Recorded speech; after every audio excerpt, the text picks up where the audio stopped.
اللہ سبحانہ و تعالیٰ کی آخری وحی ہے جو نازل کی گئی تھی آخری پیغمبر محمد صلی اللہ علیہ وسلم پر. قرآن مجید ساری کائنات کی سب سے بہترین کتاب ہے.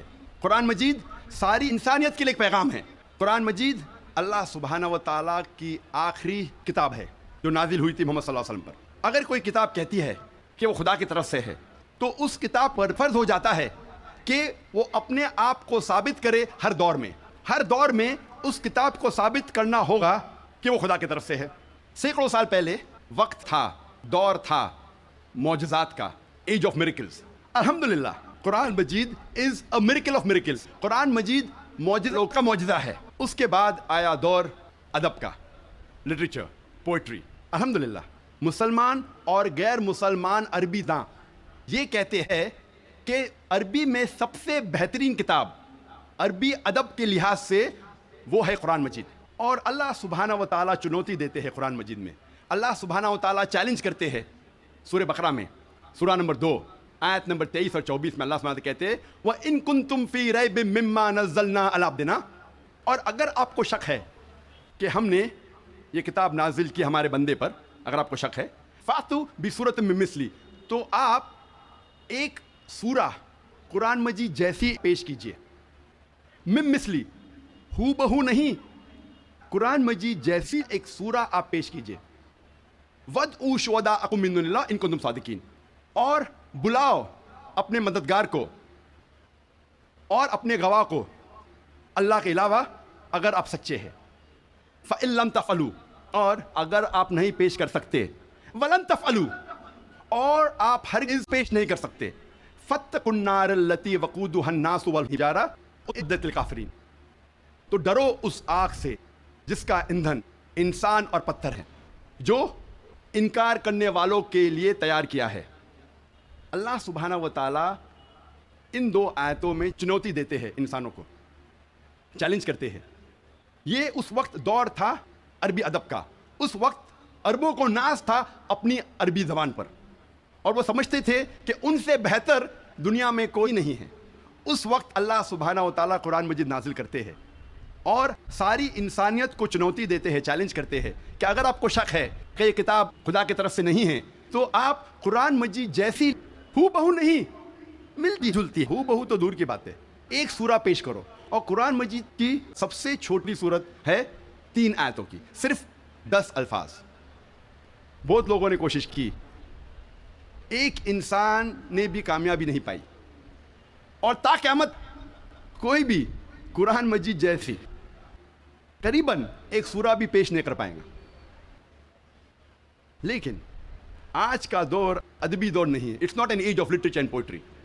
اگر کوئی کتاب اپنے آپ کو خدا کی طرف سے کہتی ہے اور ادبی انداز میں کہتی ہے کہ دنیا چپٹی ہے، دنیا سپاٹ ہے، کیا آج کا جدید انسان اس بات کو تسلیم کرے گا؟ بالکل نہیں، کیونکہ آج کا دور ادبی دور نہیں ہے. آج کا دور ہے جدید سائنس کا دور. آج ہم کوشش کریں گے یہ تحقیق کرنے کی قرآن اور جدید سائنس ملتے ہیں یا ٹکراتے ہیں. قرآن اور جدید سائنس ملتے ہیں یا قرآن اور جدید سائنس ٹکراتے ہیں. اس موضوع پہ ہم انشاءاللہ تذکرہ کریں گے. ایک مشہور سائنسداں، فزسسٹ اور نوبل پرائز ونر جس کا نام البرٹ آئنسٹائن تھا، اس نے کہا science without religion is lame and religion without science is blind. Science مذہب کے بنا لنگڑی ہے اور مذہب سائنس کے بنا اندھا ہے. میں پھر سے دہراؤں گا. البرٹ آئنسٹائن جو فیمس فزسسٹ تھا اور نوبل پرائز ونر، اس نے کہا کہ سائنس مذہب کے بنا لنگڑی ہے اور مذہب سائنس کے بنا اندھا ہے. میں آپ کو یاد دلانا چاہتا ہوں کہ قرآن مجید سائنس کی کتاب نہیں ہے، SCIENCE، لیکن ہے سائنس کی کتاب، SIGNS. یہ ہے نشانیوں کی کتاب، آیتوں کی کتاب. اور قرآن مجید میں 6000 سے زیادہ نشانیاں ہیں، 6000 سے زیادہ آیتیں ہیں. ان میں سے 1000 سے زیادہ الحمدللہ سائنس کے بارے میں ذکر کرتی ہے. آج کی اس تقریر میں میں صرف ان سائنٹیفک فیکٹس، سائنس کے حقائق کے بارے میں ذکر کروں گا which have been established, جو سائنسداں ثابت کر چکے ہیں. Scientific hypothesis, scientific theories, scientific نظریہ، ان کے بارے میں ذکر نہیں کروں گا کیونکہ ہم جانتے ہیں کہ many a time scientific hypothesis theories take you turns. یہ سائنس کے نظریے جو ہیں کئی بار وہ اپنے نظریے سے پلٹ جاتے ہیں. اسی لیے اس تقریر میں صرف میں سائنٹیفک فیکٹس کے بارے میں ذکر کروں گا، سائنس کے حقائق کے بارے میں. سب سے پہلے ہم تذکرہ کریں گے ایسٹرونومی کے بارے میں، فلکیات کے بارے میں. 35 سے 40 سال پہلے کچھ سائنسداں نے تحقیق کی ایک موضوع پہ، تخلیق کائنات، مطلب کریشن آف دی یونیورس. اور ان سائنسداں نے کہا کہ ہماری کائنات سب سے پہلے ایک پرائمری نیبولا تھا، بنیادی گولا، ابتدائی گولا. اس کے بعد there was a secondary separation, دوسری جدائی، دوسری علیحدگی، اور ایک بڑا دھماکہ ہوتا ہے بگ بینگ. اس کے بعد وجود میں آیا گیلیکسیز، کہکشائیں، ستارے، سیارے، چاند، سورج، اور یہ زمین جس میں ہم رہتے ہیں. اسے سائنسداں نے کہا بگ بینگ، بڑا دھماکہ. یہ جو سائنسداں نے تقریباً 40 سال پہلے ڈھونڈا کس طریقے سے کائنات وجود میں آئیں، تخلیق کائنات، قرآن مجید میں اس کا ذکر 1400 سال پہلے ہے. اور میں نے اس تقریر کے شروع میں ایک آیت کی تلاوت کی، سورہ انبیاء کی، سورہ نمبر 21 آیت نمبر 30، جہاں اللہ سبحانہ تعالیٰ فرماتے اولم یر الذین کفروا، کیا انکار کرنے والے یہ نہیں جانتے ان السماوات والارض کانتا رتقا ففتقناہما، کہ زمین اور آسمان ایک تھے، جڑے ہوئے تھے، اور ہم نے انہیں جدا کیا. یہ جو تخلیق کائنات، creation of the universe, big bang, بڑا دھماکہ، جو سائنسداں کو 40 سال پہلے پتہ چلا، قرآن مجید میں اس کا ذکر ہے 1400 سال پہلے.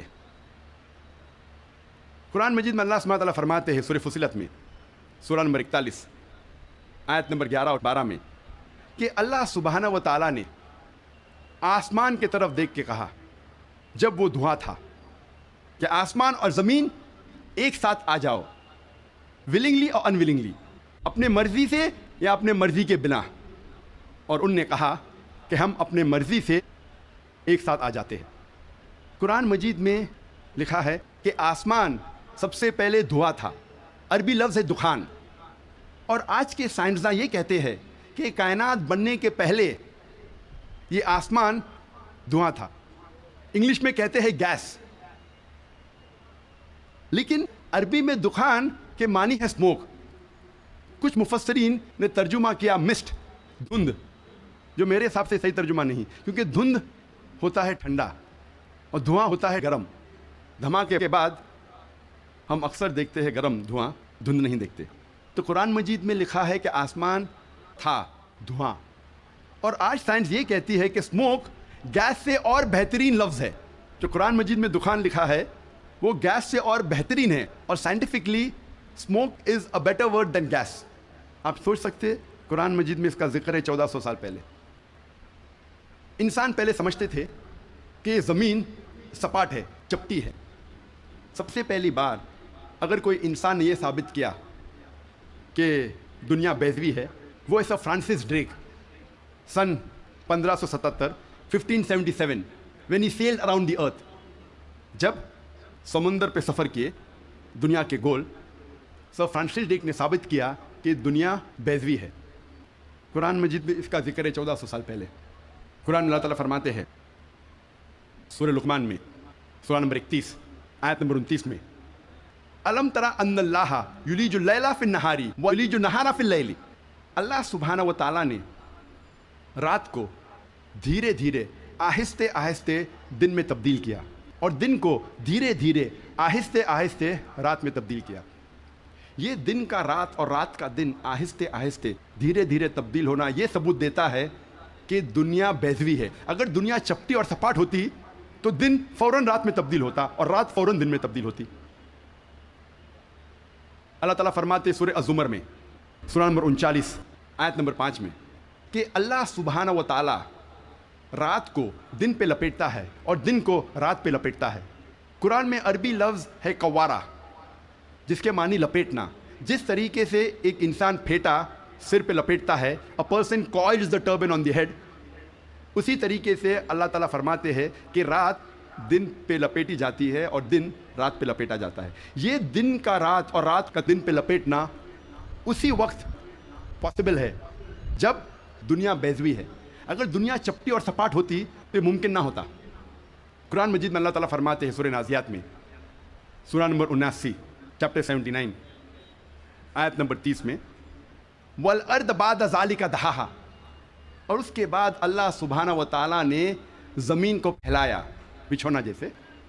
دہا کہ ایک معنی ہے پھیلانا, اور دہا کی دوسری معنی آتا ہے عربی لفظ دھویا سے, جس کے معنی ہے بیضا, جس کے معنی ہے انڈا. اور ہم جانتے ہیں کہ دنیا گول ہے, بیضوی ہے, اور ہم یہ بھی جانتے ہیں آج کہ دنیا پوری طریقے سے گول نہیں ہے, وہ اوپر اور نیچے سے from the poles it is flattened, اوپر اور نیچے سے چپٹی ہے, جسے ہم کہتے ہیں انگریزی میں جیو اسفیریکل ان شیپ, عرضی بیضوی. اور یہ لفظ جو دہا ہے وہ عام انڈے کے لیے نہیں ہے, عام بیضے کے لیے نہیں, خصوصاً شتر مرغ کے انڈے کے لیے, شتر مرغ کے بیضے کے لیے. اور جب ہم دیکھتے ہیں شتر مرغ کا بیضا انڈا اس جیو اسفیریکل ان شیپ, عرضی بیضوی کے شکل میں ہے. آپ سوچ سکتے ہیں 1400 سال پہلے اس کتاب میں لکھا ہے کہ یہ زمین, یہ دھرتی اس جیو اسفیریکل ان شیپ, عرضی بیضوی شکل میں ہے.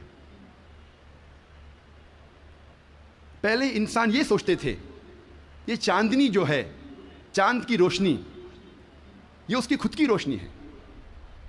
چند صدی پہلے ہمیں پتہ چلا کہ چاند کی روشنی, چاندنی اس کی خود کی روشنی نہیں ہے, یہ سورج کی لی ہوئی روشنی ہے, سورج کی منعکس شدہ ریفلیکٹڈ لائٹ ہے, بوروڈ لائٹ ہے. قرآن مجید میں اللہ سبحانہ تعالیٰ فرماتے ہیں سورہ فرقان میں سورہ نمبر 25 آیت نمبر 61 میں, اللہ سبحانہ و تعالیٰ نے آسمان میں برج رکھے, تاروں کے جھنڈ, اور اس میں رکھا سورج جس کے پاس خود کی روشنی ہے, سلگتا ہوا چراغ, اور رکھا چاند جس کی لی ہوئی روشنی ہے. قرآن میں سورج عربی میں کہا گیا ہے شمس, اور اس کی روشنی کو کہا گیا ہے سراج, وہاج اور دیا, جس کے معنی ہے سلگتا ہوا چراغ یا مشال یا دیا. تینوں کے معنی ہیں کہ سورج کی روشنی خود کی ہے. اور چاند کو کہا گیا ہے قرآن مجید میں قمر, اور چاندنی کو کہا گیا ہے منیر یا نور. منیر مینز بوروڈ لائٹ, لی ہوئی روشنی, یا نور میننگ ریفلیکٹڈ لائٹ, منعکس شدہ روشنی, ریفلیکٹڈ لائٹ.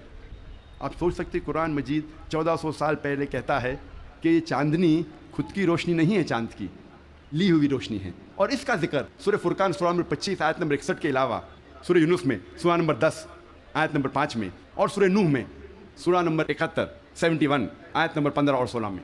پہلے سائنسداں یہ سمجھتے تھے کہ زمین کائنات کا مرکز ہے اور باقی سیارے چاند اور سورج زمین کے گول گھوم رہے ہیں, چکر لگا رہے ہیں. اسے کہتے تھے تھیوری آف جیو سینٹرزم, زمین کو مرکز سمجھنے کا نظریہ.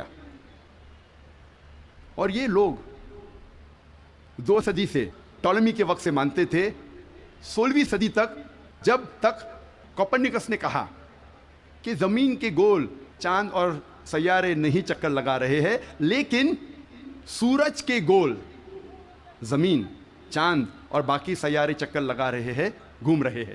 اسے کہتے تھے ہیلیو سینٹرک تھیوری, مطلب سورج کا مرکز ہونے کا نظریہ. اور سن 1609 میں ایک جرمن سائنٹسٹ جس کا نام تھا یوہنس کیپلر, اس نے لکھا اپنی کتاب میں ایسٹرونوما نووا کہ صرف سیارے اور چاند سورج کے گول گھوم نہیں رہے ہیں, لیکن زمین, چاند اور سیارے, پلانٹس سورج کے گول گھومنے کے علاوہ اپنے محور پہ گردش کر رہے ہیں. They are rotating about their own axis. اور جب میں اسکول میں تھا, میں سن 1981 میں 10ویں میں تھا, جغرافی میں نے پڑھا تھا کہ زمین, چاند اور سیارے, پلانٹس وہ چکر لگا رہے ہیں, they are revolving and rotating, اور اپنے محور پہ گردش کر رہے ہیں. لیکن سورج اپنے محور پہ گردش نہیں کر رہا ہے. لیکن میں نے جب قرآن کی ایک آیت پڑھی سورہ انبیاء سورہ نمبر 21 آیت نمبر 33 میں اللہ سبحانہ وتعالیٰ فرماتے ہیں هو الذی خلق اللیل والنہار، اللہ سبحانہ و تعالیٰ نے رات اور دن بنایا، والشمس والقمر، سورج اور چاند، کل فی فلک یسبحون، وہ گھوم رہے ہیں اور اپنے محور پہ گردش کر رہے ہیں. قرآن کا لفظ یہاں ہے یسبحون. قرآن یہ کہتا ہے کہ sun and the moon are revolving, چکر لگا رہے ہیں، گھوم رہے. اس کے علاوہ یسبحون، یہ عربی لفظ یسبحون آتا ہے لفظ صباح سے، اور صباح ایک عربی لفظ ہے جو چلتے ہوئے جسم کے موومنٹ کو ڈسکرائب کرتا ہے. مثال کے طور پہ اگر میں کہوں گا کہ کوئی انسان پانی میں سباہ کر رہا ہے، اس کے یہ معنی نہیں کہ وہ پانی کے اوپر فلوٹ کر رہا ہے، اس کے معنی ہے کہ وہ پانی میں تیر رہا ہے. اگر میں کہوں گا کوئی سباہ کر رہا ہے زمین پہ، اس کا مطلب نہیں کہ وہ آدمی زمین پہ رول کر رہا ہے، اس کا مطلب ہے کہ وہ انسان زمین پہ چل رہا ہے یا دوڑ رہا ہے. اسی طریقے سے جب اللہ سبحانہ تعالیٰ یہ لفظ کا استعمال کرتے ہیں کوئی فلکی جسم کے لیے فار اے سیلیسٹل باڈی، اس کے معنی نہیں کہ وہ فلائی ہو رہا ہے یا فلوٹ ہو رہا ہے، اس کے معنی ہے it is rotating about its own axis, وہ اپنے محور پہ گردش کر رہا ہے. آج سائنس ترقی کرنے کے بعد سائنس یہ کہتی ہے کہ آپ سورج کا عکس ٹیبل کے اوپر دیکھ سکتے ہیں ایک آلے کے ذریعے، اور پتہ لگتا ہے کہ سورج میں بلیک سپاٹس ہیں، اور یہ بلیک سپاٹس تقریباً 25 دن لیتے ہیں گردش کرنے کے لیے. اس سے یہ ثابت ہوتا ہے کہ سورج تقریباً 25 دن لیتا ہے ایک گردش کرنے کے لیے. تو آج سائنس یہ تسلیم کرتی ہے کہ سورج بھی اپنے محور پہ گردش کر رہا ہے. جو میں نے اسکول میں تقریباً 28 سال پہلے پڑھا تھا کہ سورج واز اسٹیشنری، سورج گردش نہیں کر رہا ہے، تو 28 سال پہلے میں نے اسکول میں پڑھا. آج سائنس اسے تسلیم کرتی ہے، اور قرآن مجید میں اس کا ذکر ہے 1400 سال پہلے، اور آج اکثر اسکول کے سائنس کی کتاب میں اس کو انکارپوریٹ کیا جا چکا ہے. یہ نئی چیز داخل ہو چکی ہے سائنس کی کتابوں میں کہ سورج اپنے محور پہ گردش کر رہا ہے. اللہ تعالیٰ فرماتے ہیں سورہ یاسین میں سورہ نمبر 36 آیت نمبر 40 میں کہ سورج چاند کو نہیں پکڑ سکتا اور دن کو رات نہیں پکڑ سکتی. The sun cannot outstrip the moon, neither can night catch up with the day. کل فی فلک یسبحون، یہ اپنے محور پہ گردش کر رہے. اس کے معنی کہ چاند اور سورج کے جو ایکسس ہے، جو ریولیوشن کا ہے، وہ ڈفرینٹ ہے، وہ علیحدہ ہے، اسی لیے وہ آپس میں کبھی نہیں ملیں گے.